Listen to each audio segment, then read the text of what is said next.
sol. Eu já estou derretida. Não, eu vou ficar aqui porque vocês vão ver aqui. Gente, que isso? Poder de Deus.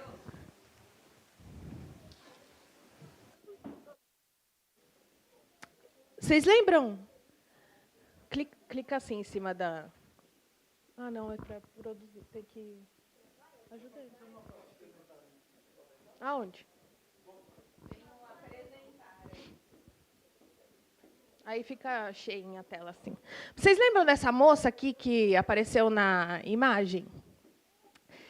Eu falei dela da última vez que a gente teve o culto da família e eu dei a mensagem. Quem lembra o nome dela? É difícil. Isso, é a Amy Carmichael. Ela foi missionária lá na Índia. E desde pequenininha, né, ela foi criada numa família cristã, né? E Deus usou ela quando ela ficou adulta, né, para falar de Deus para pessoas lá na Índia e para libertar meninas que eram escravas lá na Índia. Isso lá em 1800 e comecinho de 1900. E hoje eu vou falar sobre outra pessoa muito importante também na nossa história, né, na história do cristianismo, na história dos missionários, que é, pode passar o próximo. Ele chama James Hudson Taylor. O James Hudson Taylor, ele foi um menininho que nasceu lá na Inglaterra, deixa eu ver aqui o dia que eu esqueci, o ano que eu esqueci. É 1832. 21 de maio de 1832, ele nasceu lá na Inglaterra. E seus pais já eram cristãos. Então, ele nasceu, como muitos de vocês, já sabendo sobre Jesus desde pequenininho, ouvindo as histórias da igreja. Os pais dele eram pessoas que buscavam a Deus mesmo, de verdade, assim, com fervor, né? E oravam por ele, e ele provavelmente ouvia essas orações. E a mãe dele era uma mulher de muita oração. Ela tirava horas do seu dia para se fechar no quarto e orar. Orava por tudo, pelos desejos dela, né, pelas dificuldades deles. E ela orava pelos filhos, ela orava muito pelos filhos. Então, as crianças já sabiam, todo mundo sabia que quando a mamãe estava no quarto, é porque ela estava falando com Deus. E aí, a mãe dele tinha esse coração, né? Mas sabia que, mesmo ele sendo criado na igreja, assim, desde pequenininho, quando ele ficou mais jovem, ele decidiu que ele não queria mais. Ele queria fazer outras coisas. Ele tinha tanta coisa, tantos amigos que não eram dali, e ele não conhecia outras coisas. Então, ele deixou um pouquinho de lado isso tudo que ele conheceu e foi ver se era isso mesmo. Teve várias dúvidas na mente dele, eu acho, né? E ele não estava mais indo para a igreja com os pais, não estava mais querendo muito saber dessas coisas de Deus, né? E aí ele parou de ir para a igreja. Só que a mãe dele nunca deixou de orar. E num dia, conta a história que num dia ela sentiu uma vontade muito, muito, muito forte de orar por ele, especificamente por esse filho. E ela tinha uma outra filha mais nova também. E ela foi lá para o quarto dela e orou, e ela orou por muito tempo. Diz na história que conta dele que ela orou por muito tempo, muito tempo. E, nesse mesmo tempo, ele estava lá na casa dele, pegou um folheto desses de evangelismo, que hoje a gente não vê tanto, né? É tudo tão digital, né? Mas quando eu era criança, por exemplo, na igreja tinha um monte de folhetinho que contava várias histórias que a gente entregava na rua para as pessoas para fazer evangelismo, né? Então ele pegou um desses daí e começou a ler. Ele tinha 17 anos. Começou a ler, a ler, a ler, e naquele momento Deus falou com ele, com aquele folheto. E a mãe dele, nesse mesmo momento, estava acontecendo tudo simultaneamente. A mãe dele, no mesmo momento, estava orando por ele ali. E ela falando: Deus, salva o meu filho, encontra o meu filho. E aí, ele se entregou para Jesus de verdade naquele momento. Ele teve uma experiência com Deus. Deus falou com ele ali naquele minuto. E ele se entregou para Jesus ali. E conta também na história que ela sentiu uma paz, como se Deus estivesse respondendo para ela. a sua resposta está... sua oração está atendida. Você vai ter essa resposta da sua oração. E eles estavam na mesma casa, em lugares diferentes. E Deus confortando o coração dela, e ela batalhando pelo filho, e o filho se entregando a Jesus ali. E desse dia em diante, ele nunca mais deixou a palavra de Deus. E ele surgiu, Deus colocou no coração dele uma vontade muito grande de ir para a China. E em 1850 e poucos, quando ele tinha 21 anos, não tinha internet. Então, você quer saber da China hoje, você faz o quê? Procura no celular. Como que faz para ir para a China? Que eu vou, eu pego, quantas horas eu levo, que idioma que eles falam, o que eles comem lá, quando eu chegar lá eu vou comer o quê? Na época dele não tinha nada disso, não. Era o desejo de Deus no coração dele e a coragem de ir, porque ele foi corajoso. Deus deu essa vontade para ele no coração dele. E ele resolveu que ele ia ir. Mas você acha que ele falou assim, vou para a China, porque Deus está colocando no meu coração, então vou fazer minha mala aqui e vou. Ele se converteu com 17 anos, e até os 21, que é quando ele foi mesmo, ele se preparou. Ele estudou o idioma, ele estudou medicina, vai saber se ele ia precisar, né? Então, ele ficou estudando, ele se preparou. Você vai para uma batalha só com a roupa do corpo? Não, você tem que se preparar. E ele se preparou muito para isso. Então, ele se despediu da família dele e foi para lá. E como que vocês acham que ele foi? De barco? Tinha avião? Não tinha avião. E não eram esses navios de cruzeiro que a gente tem hoje, não, com vários andares, piscinas e bebidas para você tomar e ar-condicionado. Era um barco à vela, assim, que eles usavam. E isso aqui, de madeira, né, construído à mão lá, eles faziam tudo, né? Imagina que tem que ser muito inteligente, né, para fazer essas coisas, muito experiente. E lá foi ele. Entrou no navio com a sua mala, e a viagem que era para durar um pouco mais de um mês, sabe quantos meses durou? 5 meses. Ele demorou 5 meses para chegar em Xangai, que era o lugar onde ele ia ficar lá na China, onde o navio parava. Então, ele ficou 5 meses. Agora, você imagina, você fica lá no carro para chegar numa viagem legal lá que você vai... vamos passear, vamos para Tóquio, vamos para, sei lá, fica 5, 6 horas no carro e cansa, não cansa?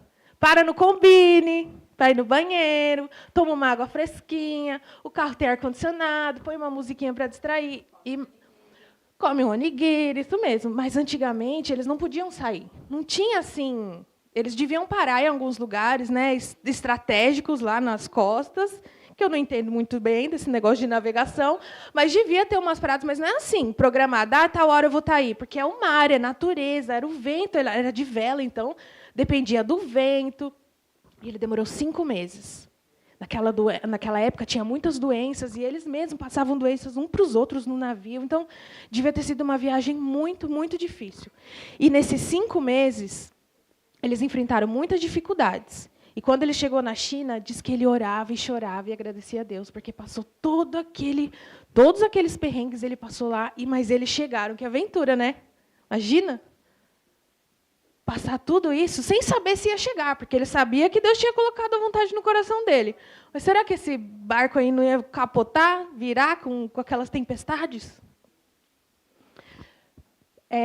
No início da missão dele para a China, ele usava umas roupas igual lá do pessoal da Inglaterra, né? O terno preto, essas roupas mais formais. E os missionários, os poucos missionários que tinha lá na China naquele tempo, que já era um país bem populoso, tinha muita gente, eles usavam outras roupas, chapéuzinho diferente, né? O pessoal da Ásia usava roupa totalmente diferente do pessoal da Europa. E ainda é assim hoje em dia. Tem umas coisas diferentes, né? De país para país, de cultura para cultura. Só que aí ele achou muito difícil chegar nos chineses assim, todo caracterizado como uma pessoa de outro lugar. A fisionomia dele já era diferente, porque ele já era de outro país, né? O pessoal da China tem uma fisionomia diferente. Então, ele não conseguia chegar muito assim para falar de Deus para as pessoas. Apesar dele já saber falar mandarim e os outros dialetos, porque tem vários, né? Ele sabia vários outros, não era só um, não. E sabe como é que eles chamavam ele os chineses chamavam ele lá? O Diabo Negro. O Diabo Negro está chegando, porque ele vestia essas roupas aí. Então ele falou assim, não, tem alguma coisa errada, eu não vou mudar, eu vou me infiltrar na cultura deles. E aí ele colocou a roupa, as mesmas roupas que os chineses usavam, o mesmo penteado, né, raspou aqui na frente, fez aquela trancinha, usou o chapéu, e ele foi aprendendo sobre a cultura cada vez mais daquele povo. E ele foi, mesmo tendo uma aparência diferente, os costumes já estavam tão enraizados nele, ele já sabia tanto, ele queria tanto falar de Deus para essas pessoas, que as pessoas começavam a aceitar ele, já ouviam o que ele falava. E essa aproximação foi muito mais fácil. Mas você pensa que os outros missionários lá acharam legal? Muita gente criticava. Mas você está querendo que eles sejam pessoas diferentes? Se você está fazendo a mesma coisa que eles? Você está usando as mesmas roupas que eles? Você está frequentando os lugares onde eles passam? Você tem que, né, você é de Deus, você tem que, né, mostrar uma diferença aí. E ele não acreditava nisso, ele acreditava que ele tinha que ganhar essas pessoas. Então, ele conhecendo um pouco mais deles, ele ia conseguir. E foi então que ele decidiu fazer assim e ele conseguiu o respeito deles. Você acredita? Eles respeitavam ele, porque sabe por quê? Quem imagina por que depois que ele mudou o jeito de se apresentar, os chineses começaram a respeitar e ouvir mais o que ele falava? Alguém imagina? Eles se sentiam respeitados,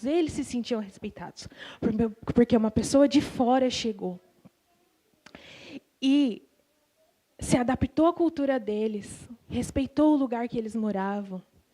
Então, eles começaram a se sentir até amados, eu acho, porque é uma pessoa que veio de outro lugar, mesmo trazendo uma mensagem diferente, que era uma mensagem de esperança, uma mensagem de arrependimento, claro, mas ele não estava se fazendo superior, né? Ele estava se inserindo na cultura, junto com eles. E nós aqui hoje, a gente está onde? No Japão. Muitos de vocês nasceram aqui, as crianças, né? Nós que já viemos adultos, a gente tem que se adaptar mais ainda do que vocês. E aí o que acontece? Para amar alguém, a gente precisa estar perto dessa pessoa. A gente precisa ouvir a pessoa. E a gente precisa aprender com ela. E aí, ele era solteiro até aí, hein? Mas em 1858, ele se casou com a Mary Jane. E ela era filha de missionários também lá na China. E sabe quantos filhos eles tiveram? Chuta. 6? 16, não, menos. Quase. 8. 8 filhos, gente. Só que naquela época acontecia uma coisa muito triste. Tipo, falta só 5, Gustavo. Naquela época acontecia uma coisa muito triste. Sabe o que acontecia naquela época? Muitas crianças, porque não tinha vacina ainda igual. A gente não vai toda hora lá tomar vacina no médico? Agora não, que está crescendo, né? Mas quando a gente é criança pequena, igual o Yuto, igual a Beatriz, igual o Arthur, toma muita vacina, porque tem doenças, né? E para a gente não morrer dessas doenças, a gente toma vacina. A gente toma remédio quando está doente, a gente faz exame lá, consegue ver o nosso osso por dentro, nossos órgãos por dentro. Nessa época não tinha nada disso, nada. Então, muitas crianças morriam antes de completar 5 anos. Quem tem mais de 5 anos aqui? Olha, imagina naquela época. Não, gente, eu também. Já pensou quanta gente aqui talvez não estaria aqui porque não tomou uma vacina? Ou porque não tomou um remédio, ou porque não descobriu alguma coisa que poderia tratar uma gripe mesmo. Até gripe que é fraco hoje, assim, uma gripe. Dá uma tosse, né? Você tem que tomar um xarope. Tem umas coisas que, mesmo sendo simples de curar, não tinha remédio, a criança podia morrer. E acontecia isso. Então, dos 8 filhos que eles tiveram, 5 morreram antes de completar 5 anos. Então, eles ficaram com 3 filhos vivos. E ele também perdeu a esposa dele com 33 anos. Você acredita que ela morreu bem novinha também? De doença, ela também estava doente e ela também morreu. E algum tempo depois, ele se casou novamente. O nome da segunda esposa dele era Jane. E eles tiveram 2 filhos. E um dos filhos também não sobreviveu. Então, ele ficou com 4 filhos vivos. E, apesar de muitas perdas, ele perdeu 6 filhos. É isso, né? Ele perdeu 6 filhos. E uma esposa. Então, a vida familiar dele, né, ele perdeu muitas coisas tristes, mas, mesmo assim, ele continuou nesse chamado. Em 1865, ele fundou uma missão que se chamava...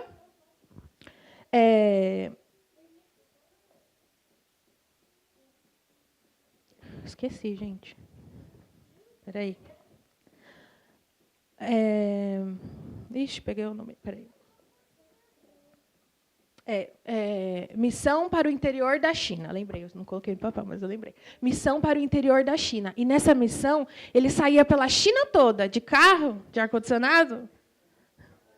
De avião, porque a China é grande também, né? Então, vai de um lugar para o outro. Não, ele ia do jeito que tinha, andando, de cavalo, de carroça, não sei o que ele usava, mas ele foi. Ele e a família dele, indo para todos os lugares pregar sobre Deus. E aí, ele aceitava pessoas para falar de Jesus, aceitava missionários. E era diferente das outras missões que já tinham lá. Ele foi o primeiro a aceitar pessoas sem ter teologia assim mesmo, sabe? Curso de teologia e ser já pastores. Ele olhava quais os talentos que as pessoas tinham e a vontade que elas tinham de falar de Deus, e ele usava essas pessoas assim. E ele também foi a primeira que mandou mulheres solteiras para evangelizar também. Então, antigamente era só os pastores, normalmente homens com família já casados, e eles aceitaram muitas missionárias, mulheres que ainda eram solteiras, mas que tinham muita vontade de falar de Deus. Então, eles também aceitavam essas pessoas.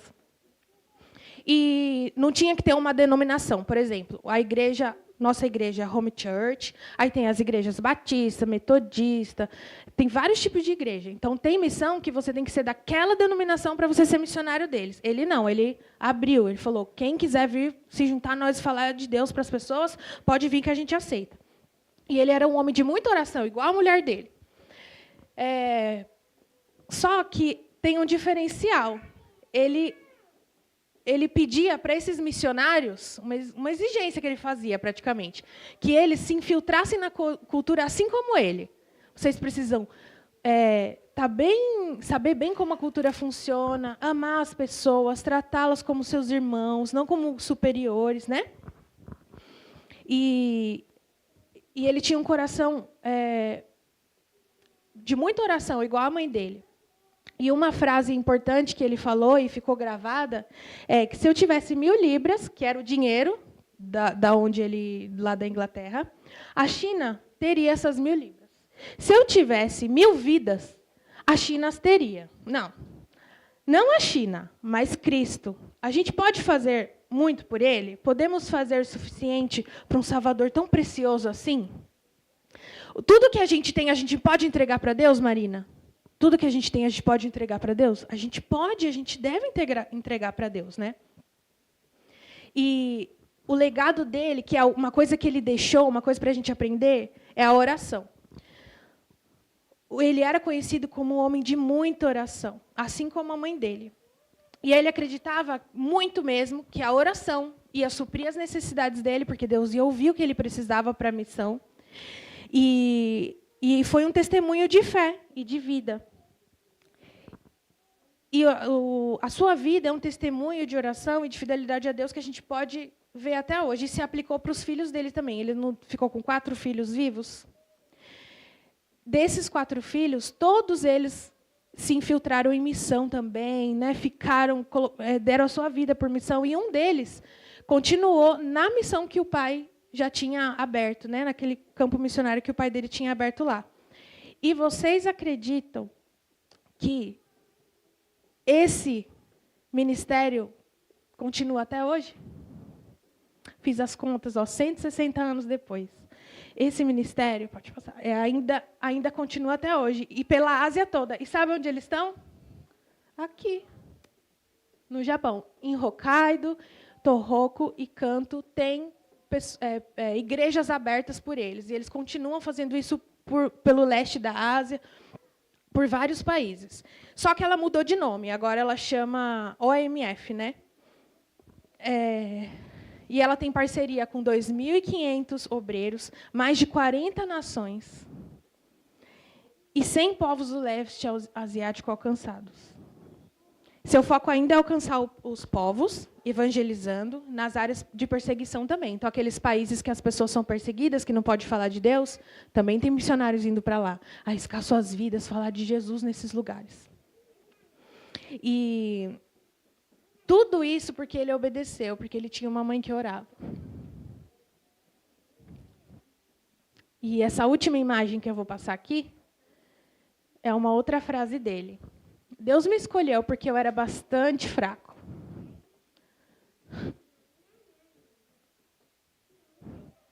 Deus não faz suas grandes obras por meio de grandes equipes. Ele treina alguém, até que alguém seja bem manso e humilde. Então, ele usa. Ele não treina as pessoas para elas ficarem super poderosas naquilo que elas sabem fazer. Se ele canta, ele vai ser o melhor cantor. A gente tem que, óbvio, isso não tira a sua obrigação de estudar, tá? Pelo que você quer fazer. Mas não é isso. Deus que faz.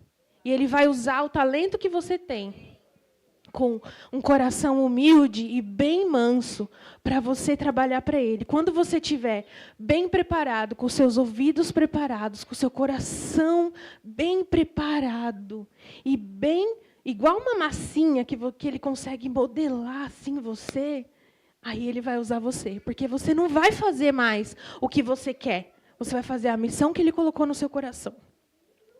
Essa história não é apenas uma história.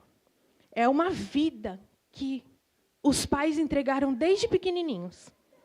Nós que temos filhos aqui, a gente consegue entender um pouco o que é isso. E se o seu filho não está aqui, não está servindo a Deus nesse momento, não para, não desiste. Porque é Deus que faz a obra no coração das pessoas. É o Espírito Santo que convence cada um. E eu já fiquei pensando assim, nossa, não vou conseguir falar hoje, porque tudo que aconteceu aqui hoje de manhã, né? As crianças já se doando, né? A gente tem visto isso acontecer, né? Das famílias virem e se entregar para Deus. Então, isso não é perdido. Se o seu filho não está aqui, se alguém da sua família não está, se o seu esposo, se a sua esposa, né? Se alguém da sua família que já conhece às vezes até, Jesus não está buscando ele agora, não desiste, porque a oração do justo pode muito. Né? Tem um versículo que fala isso. Eu vou ler para vocês 1 Coríntios, presta atenção, hein? E vê se essa pessoa aqui não parece com alguém. 1 Coríntios 9, 19 até o 23. Porque, sendo livre de todos, fiz-me escravo de todos, a fim de ganhar o maior número possível. Procedi para que os judeus, como judeus, a fim de ganhar os judeus. Para os que vivem sob o regime da lei, como se eu mesmo assim vivesse. Para ganhar os que vivem debaixo da lei.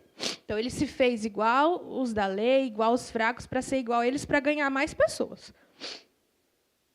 Ao sem lei, como mesmo se fosse sem lei. Não estando sem lei para com Deus, mas debaixo da lei de Cristo, para ganhar os que vivem fora do regime da lei. Eu me fiz fraco para com os fracos, com o fim de ganhar os fracos. Eu fiz-me tudo para com todos, com o fim de por todos os modos salvar alguns. Tudo faço por causa do evangelho, com o fim de me tornar cooperador com ele. Então, assim como o apóstolo Paulo, que escreveu essa carta aqui para Coríntios, o Hudson Taylor foi essa pessoa.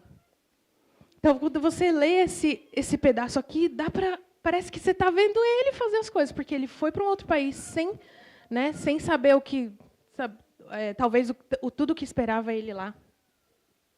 Ele abriu mão dos direitos que ele tinha na Inglaterra, talvez do conforto que ele tinha lá, do que era fácil para ele, né? Sabia o idioma, já estava tudo, cresceu ali com 21 anos, você já tem uma vida toda, né, num lugar. E ele abriu mão de tudo isso para ir lá para a China, para falar para outras pessoas, foi rejeitado por muitas pessoas.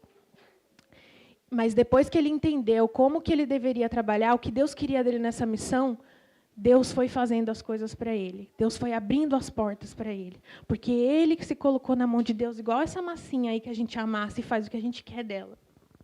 E a vontade de Deus é a melhor, né? Então, ele se vestia como ele, aprendeu a língua e a cultura deles, tudo para tirar as barreiras que ele podia encontrar para o evangelho entrar no coração das pessoas. Ele viveu na prática o que Paulo viveu. Então, nós estamos orando pelos nossos filhos. E eu não estou falando só assim, que eu oro pelos meus filhos, né? Mas eu não estou falando de orar, Deus abençoa a vida deles, protege na volta da escola, dá saúde para esse menino, ajuda a ter juízo. A gente está colocando os filhos na mão de Deus. Senhor, faz com essa criança o que o Senhor quer. Prepara esse coração para o que o Senhor quer. Prepara eles, prepara os ouvidos deles, o coração deles. Já coloca no coração deles o desejo deles.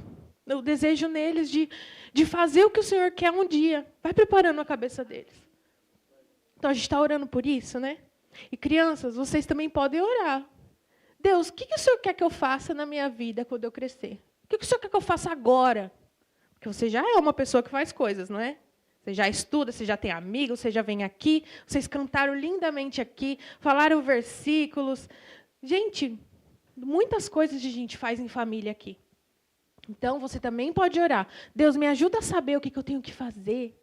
Me dá coragem para falar de Deus para aquele amigo que eu estou vendo que está meio triste, ele não está muito bom. Vou perguntar para ele. E eu me lembrei, nessa história aqui, de quando eu tinha mais ou menos uns 8 anos. Minha mãe começou a ir para a igreja, eu tinha 7 anos. Quando eu tinha mais ou menos 8 anos, a minha amiguinha da escola, tinha uma amiguinha lá, chamava Eliana, ela. E ela estava triste, gente, muito, muito triste. E eu falei de Jesus para essa menina uns 2 dias. Fiquei falando lá. Eu gosto de falar, mas, né, tem coisa que a gente fica meio com vergonha, né? Será que a pessoa vai achar que, né, vai gostar do que eu vou falar e tal? E aí eu falei de Jesus para ela e essa menina falou que queria ser amiga de Jesus. Eu tinha 8 anos.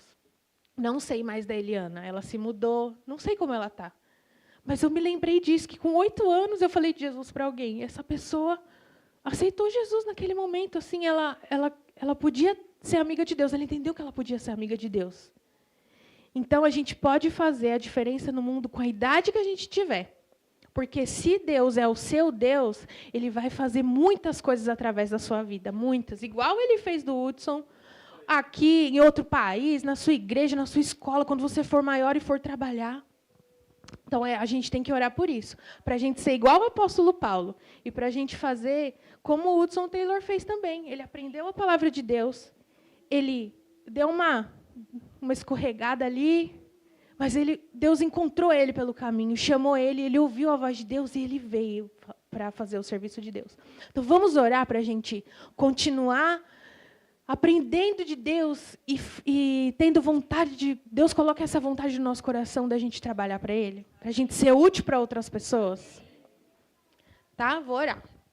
Deus, querido, obrigado pelo dia de hoje, obrigado por esse domingo que a gente se encontra aqui, que a gente aprende aqui, que a gente abençoa as pessoas com a nossa vida, com os nossos dons que o Senhor nos deu, que a gente possa entregar, Senhor, tudo que a gente consegue fazer e até as nossas fraquezas, para que com elas o Senhor possa moldar a gente e fazer o que o Senhor quer nesse mundo através de nós. Que a gente ore pelos nossos filhos, que a gente ore pelos nossos pais, pelos nossos irmãos, uns pelos outros aqui.